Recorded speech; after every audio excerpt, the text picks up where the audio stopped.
Yellow cake is such a popular cake and it's often made from a box mix. Today I'm going to show you how to make an even more moist and tender yellow cake from scratch. Hi, I'm Lindsay from Life, Love, and Sugar, and let's get started.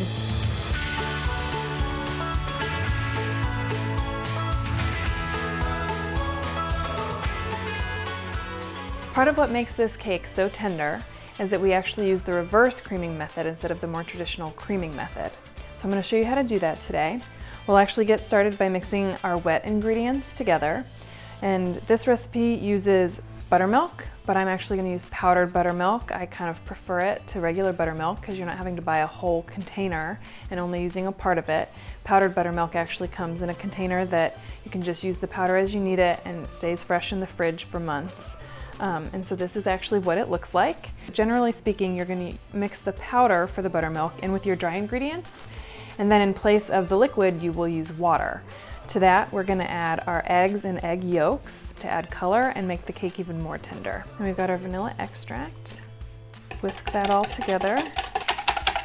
And then you actually divide this into two parts, so we'll have a little less in one than the other. We've got about 3/4 a cup of liquid in this one that we just poured into, and then we've got 1 1/4 cups left in this measuring cup. For our dry ingredients, we've got all-purpose flour. We're going to add our regular granulated sugar, our powdered buttermilk, some baking powder, and baking soda, and a little salt. We'll combine these, and we're actually going to want to put this into our mixer bowl. So from here, we're actually going to add the butter 1 tablespoon at a time into our dry ingredients. As we continue adding butter to this mixture, it's going to start to resemble kind of wet sand. So you want to keep this on low speed. You just want to make sure that you don't have any big clumps of butter remaining at the end of this, so you got to be patient as you add the butter and give it time to incorporate. So once you've got things looking kind of like wet sand, it's time to add our wet ingredients. We're going to use the measuring cup that has the larger amount of wet ingredients, and we're going to add that first. So we're going to turn our mixer on low and slowly incorporate those.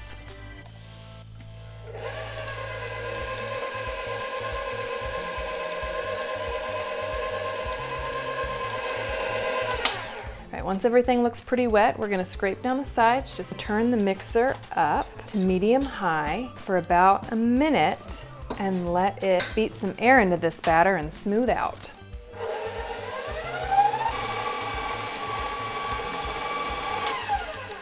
Okay, so you can actually see that our batter has smoothed out a lot. It's actually grown in volume.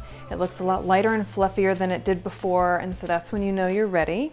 It should be about a minute, and from there we're going to add the rest of our wet ingredients slowly, and then again just kind of turn it up for a few more seconds until everything's well incorporated.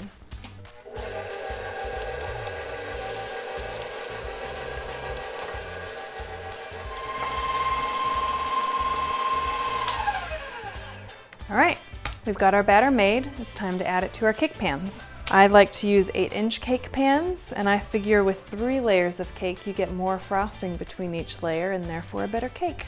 So we're going to grease our pans, and I like to add parchment circles to the bottom just to ensure that the cake doesn't stick to the bottom of the pan. Now when I add cake batter to my cake pans, I actually like to use a food scale, and that way I know that I'm adding the same amount of batter to every cake pan and that one layer isn't going to be more overdone than another. I'm going to grab my scale and measure out about 1/3 of the batter. Now you're just going to want to smooth the cake batter out into your pans. All right, there we go, nice and even. Now our cakes are ready to go into the oven. Once your cakes have baked and cooled, it's time to make your frosting. We're making a chocolate buttercream to go on our yellow cake, and we're actually going to start with our butter, and we're going to mix it until it's creamy and smooth.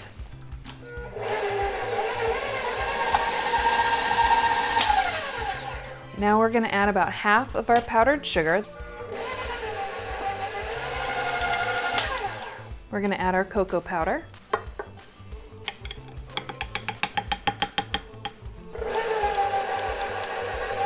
And then as that starts to incorporate, you can increase the speed of your mixer.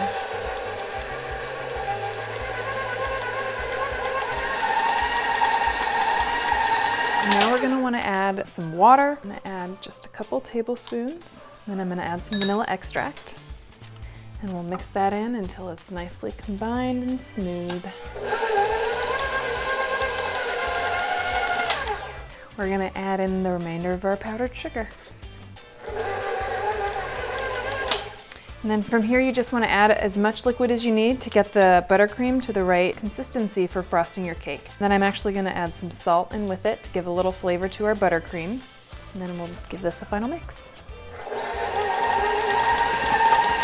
All right, now we've got a rich, creamy chocolate buttercream ready to go on our yellow cake. So you're going to start with our first layer of cake. I actually like to trim the dome off the top of the cake so it's level.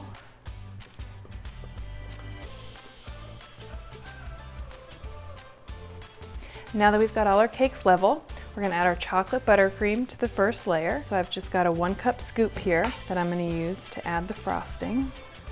Pop that onto our cake, and then we'll use the offset spatula to smooth that out into an even layer. So from there, we're gonna add our next layer of cake and do the same thing. We're gonna add another cup of frosting. You wanna make this nice and level, and then we're gonna add our final layer of cake on top. So I am adding the buttercream to the sides of my cake, but we're going to use the piping bag fitted with the icing attachment to evenly apply the frosting. If you're using this method of frosting your cake, you want to make sure you get this lip around the top edge to help you get nice sharp corners. And from here, we're going to use our icing smoother to smooth out the sides of the cake.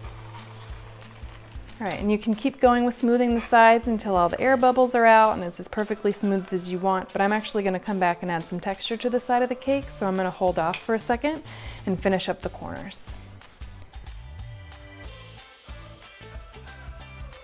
So you're gonna wanna hold this tightly up against the side of the cake as you turn the cake. From here, we're gonna use the rest of our buttercream to pipe a border around the edge of our cake. And then, the final touch, some sprinkles. It's one of my favorite mixes right here from Sweeta Polita. And there you have it. There's our yellow cake with chocolate buttercream, a moist, tender cake, better than any box mix you'll ever make.